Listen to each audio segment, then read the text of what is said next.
Hello there, everybody. Hey, hi. So, please ignore the dog that is happening right now. There's a dog in our room. She's gonna have some points, but really, honestly, I don't like her points, so ignore her points. It's actually a hooker. She's hard of breathing because I stabbed the shit out of her. We just decided to record a podcast in between disposing the body, honestly, and cleaning up the blood. When you don't have any, when you're really freaking out and you don't know what to do, like stab the hooker situations.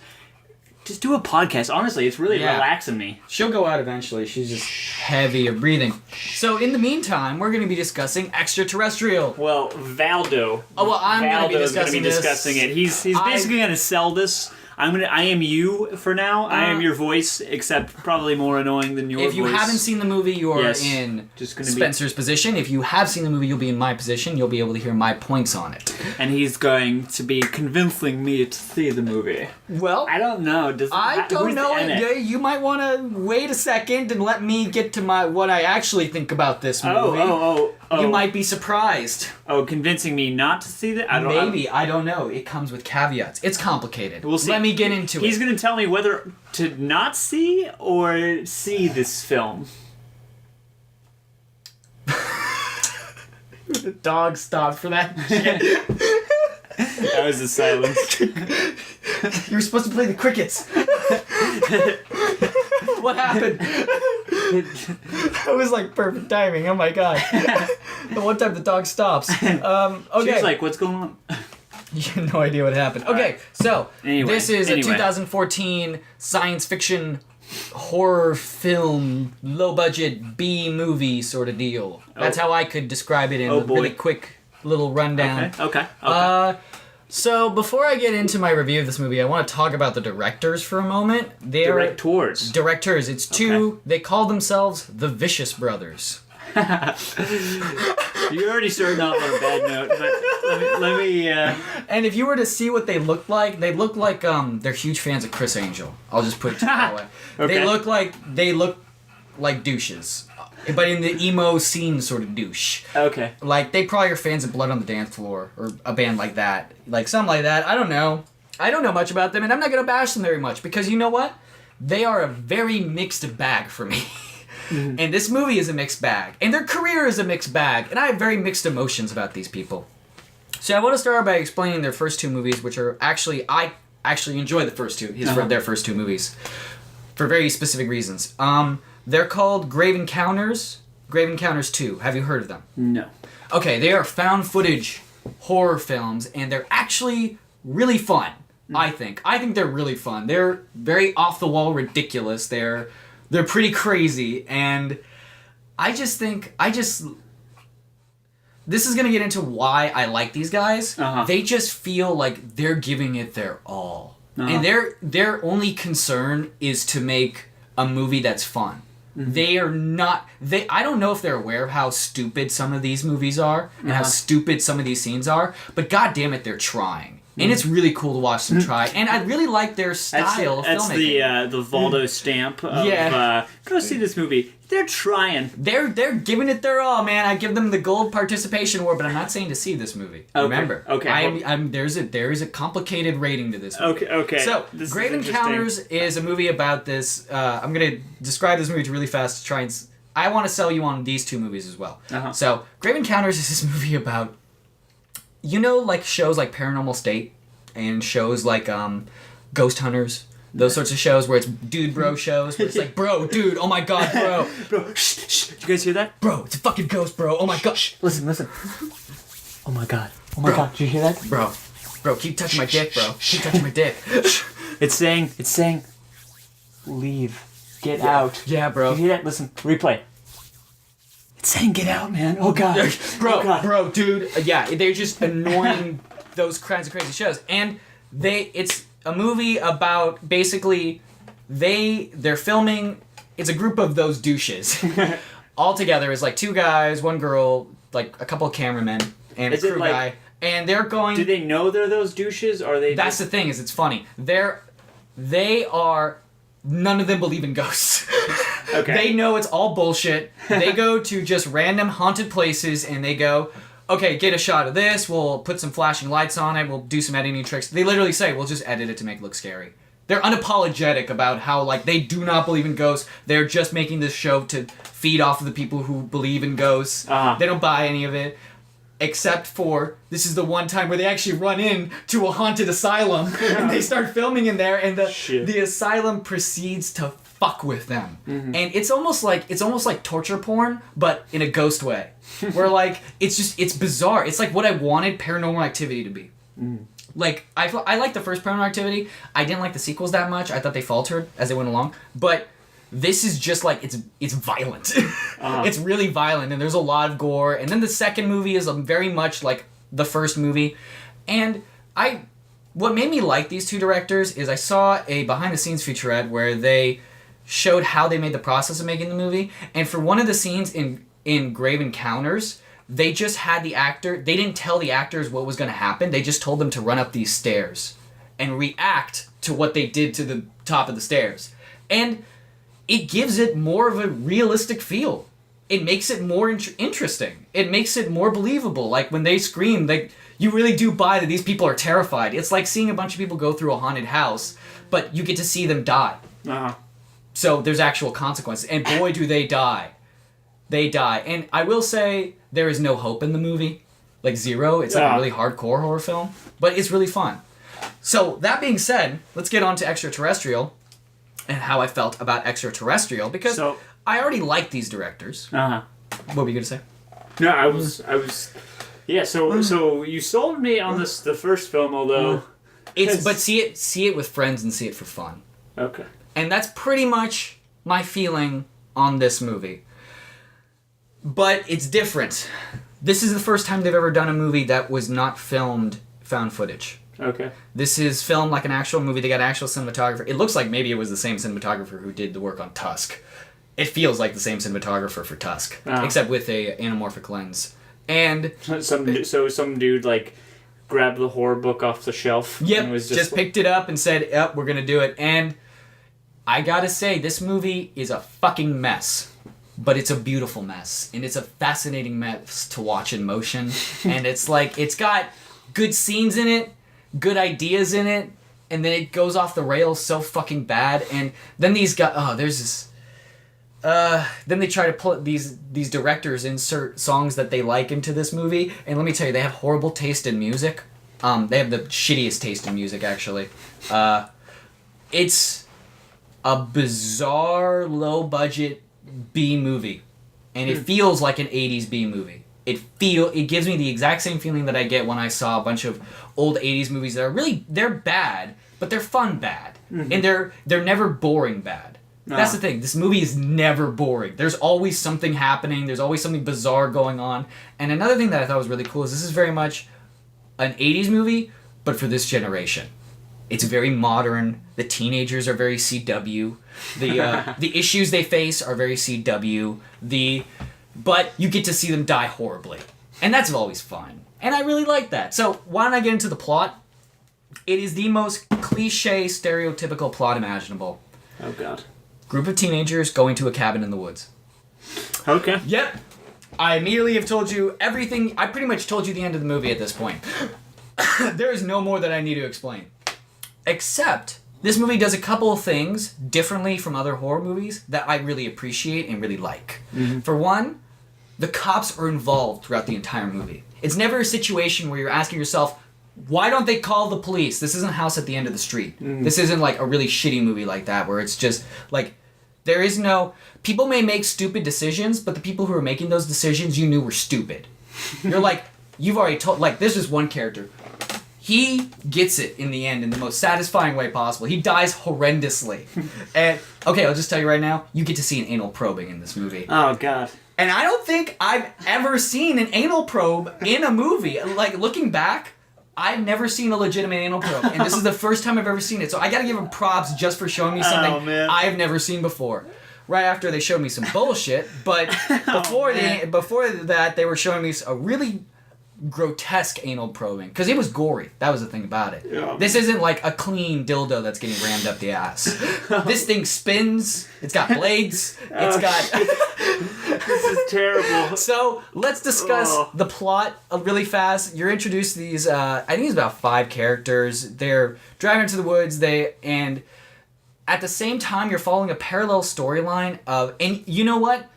I have to admit it, everything with the cop, I really liked in the movie. You're following, at the same time you're watching the rest of the characters, you're following the parallel storyline of a cop whose wife went missing, like, 2 years beforehand, and guess what happened to her. But, you know, it's really... Does he have nothing to lose?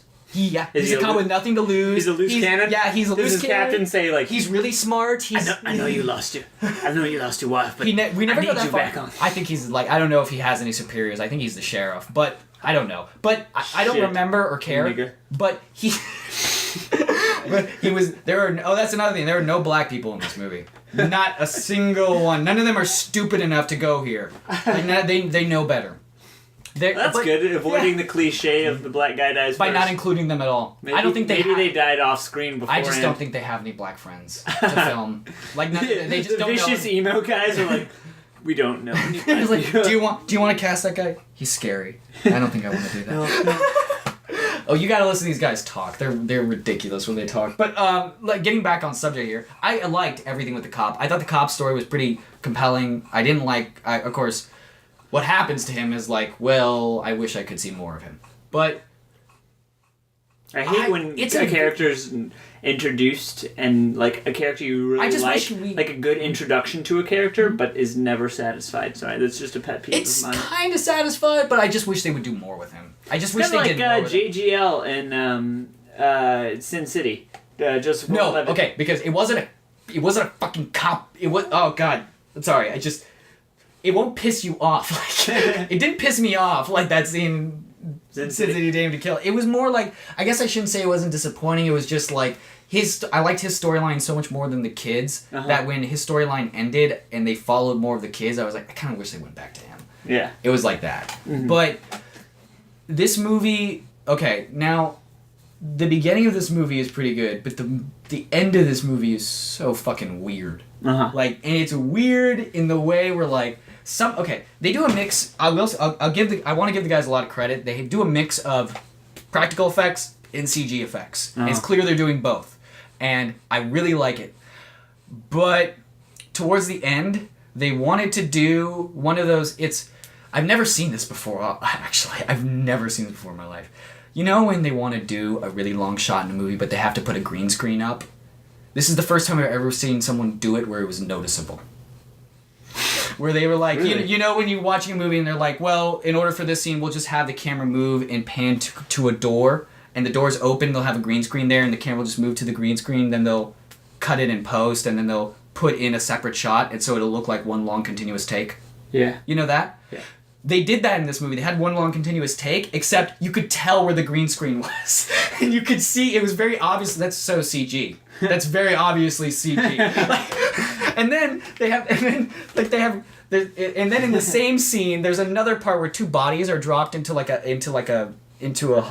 grave, and they look like clip art, like drag and drop, like they were like 2 stock images that they just dropped into there, and then they fell off frame, and then the camera zooms over. So like the movie vacillates between being horrible, absolutely atrocious at parts, where it's just like, it's so like, what the like you really get a sense as to these directors' personalities from watching this movie. Like watching is like, that's a decision this type of director would make. An emo kid would make this type of decision. Like at the end of the movie, there's a scene where they have a song play, and it's clearly supposed to be a romantic scene, and the song kills the scene so hard. You actually, like, I legitimately on instinct immediately just hit the mute button on my remote control. I just immediately went, no. Was it like heavy metal? No, it wasn't. It was you know what? They probably recorded that song themselves, because it was just one of them and a guitar and the nasaliest voice you have ever heard in your life singing about a girl that he hasn't seen since like 3rd grade, I'm guessing, that he's been obsessing over. He keeps that lock of her hair, probably. it was just like, the movie is just all over the fucking place. Michael Ironside is in the movie too. If you want me to blow your mind. Do you know what he's in? He was in Total Recall. He was in Scanners. He was in I know the name. He's a pretty famous. You would recognize his voice if you heard him. Here, his let me. Voice or his face? Just Hold on, I'm gonna refresh Spencer's memory here. Michael Ironside. Michael Ironside. If you can get that before I get it. And I know that face, but I still don't know his. So I've seen his face. Imagine like kind of old. He's old now. He's not rednecky. Let me see. He looks in like Top it in Gun. the picture. Watchers, Underground. Who is he in Top Gun? Lieutenant Commander Rick Jester Heatherly. He was also in Starship Troopers. Oh man, that just reminded me of Tony Scott. Just at a moment there. So he was in The Perfect Storm. I will find one way. He was in Machinist. I've seen these movies. He was in Terminator Salvation. You remember on the submarine? The commander on the submarine? You saw X-Men First Class, right? Yeah. Okay, you remember the end of the movie? Oh yeah, like the commander on the U.S. boat. Yeah, right? the U.S. boat. That guy. It's like, God, yeah, okay. That guy. You now know him. He's pretty. Okay, I brought you all the way around the fucking world to this point, which is he's a sci-fi. If viewers at home might know that he's a sci-fi staple. He's a really big sci-fi actor. He's in Scanners, Starship Troopers. I love Starship Troopers. He was in Total Recall. He was in a lot of good movies, and he's known for his science fiction. And he's in this movie, and I swear to God, watching this movie is like, it's a mixture of depressing and being impressed at the same time. Like, because he's so good, you're almost not as depressed that he's in a movie this bad. Mm-hmm. Like, because and second of all, he actually has a pretty big role in the movie, and you like his character. He plays a kind of like a drugged out hippie, lives in the middle of Arizona, like away from everybody, and he just believes in all these conspiracy theories about, aliens and whatnot. And he is actually a really enjoyable part of this movie. Like, I can't stress enough how wishy-washy I feel about this movie. Like, there are parts that are just so bad, and there are parts that are so good. So, as I've said earlier, my recommendation comes with a lot of caveats. Number one, if you are like a 12-year-old boy who has never seen any of these movies, never seen an 80s science fiction movie, never seen any of the movies that we've referenced, this is a good introduction to how they feel. How cheap 80s movies feel. Because, keep in mind, not all the special effects are bad. There's this badass effect where you see a crashed UFO, and that UFO looks really cool. Mm-hmm. There's this part where somebody is getting, what is it when they, like, the light comes down and they get sucked up into the sky? When they're getting abducted, one guy's getting abducted, and let's just say not all of him can make the trip up, and you get to see the result of that, and the effects are pretty good. When they have practical effects and gore effects in the movie, they're really good. Anal probing scene, super effective. But whenever they do CGI... So 12-year-old boys out there, anal probing. You're going to love this movie. Let me tell you, you guys are never going to be the same. Like, if I really wanted to traumatize them, I could give them real movies. I could just have Ben on this. Yeah, Ben on this podcast. Ben, we're gonna give you a call for. Oh shit, we should. That would be good. The traumatizing. Anyway, Ben Teft to next time.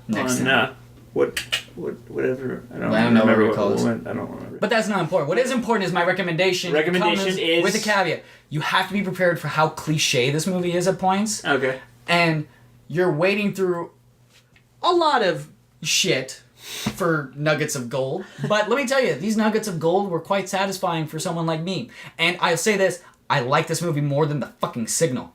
Because unlike The Signal, this movie has good intentions. And that makes me at least like it more in that when they're trying, it's never boring like The Signal was. It's goofy, but it's never pretentious at the same time. Mm-hmm. This movie never tries to convince me that it's smart. Yeah. It never does. Exactly. Like, a movie that knows what type of movie it is. Yes, and I really liked it for that. So if you know what type of movie this is, and if you see the trailer and you think that looks awesome, go see the movie. If you see the trailer and you think that looks stupid, I would say not to see the movie. Honestly, this movie is kind of just out there, floating in the wind. And I really, for better or for worse, I really want to see what these directors do in the future. Yeah. The Vicious Brothers. Where do they go from here? Because they like pretty much did everything. They wrote, directed, edited, produced. They didn't star in it, but like I'm pretty sure they had a cameo.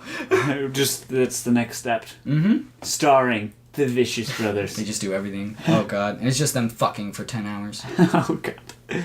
On that note. Cut.